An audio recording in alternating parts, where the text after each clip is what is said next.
Welcome into Burndog Sports. We are less than 24 hours before the game of the year between Texas and Alabama begins, and today I'm going to be talking about the three keys to success for the Texas defense versus Alabama. So let's get right into it. The first key to success for this defense is taking away the first read. If we can do this, the other two keys will pretty much fall into place. Jalen Milroe is very explosive with his legs, however, he is inexperienced and has shown struggles reading through his progressions. If you watch the game between Alabama and Middle Tennessee, you will notice that he keeps his eyes on the first read the entire time, and if it's not there, he just runs.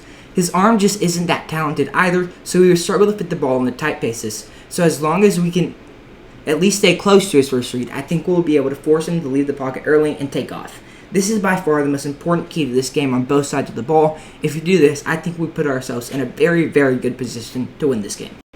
At number 2, we have rush lane integrity. It doesn't matter how much pressure we're getting. If we get too aggressive and don't have rush lane integrity, Jalen Milroe will take advantage and take off for a free first down. In my opinion, I think that we should only be rushing 3 for most of the game and forcing Jalen Milroe to beat us with his arm.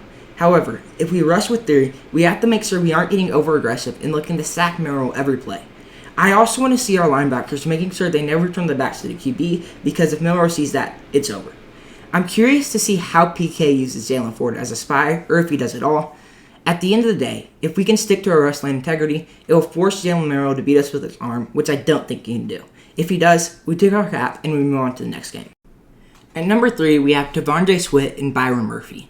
These two guys looked as good as advertised against Rice, and we need them to do the same against Alabama, who has a much better O-line than Rice, but is still attackable.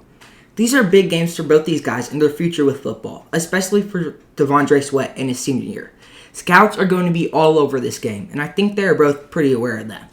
So I expect at least one of them to have a big game similar to the game Keondre Coburn had that boosted his draft stock and led to him getting drafted by the Kansas City Chiefs, where he's already making an impact in his first year.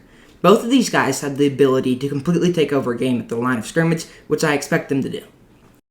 Now let's get into my prediction for this game.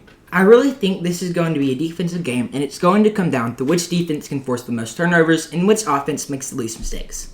I think Texas's defense is for real in their third year under PK, and I think we have the ability to completely take over the game at the defensive line and force Jalen Milroe to throw the ball, which is exactly what we want.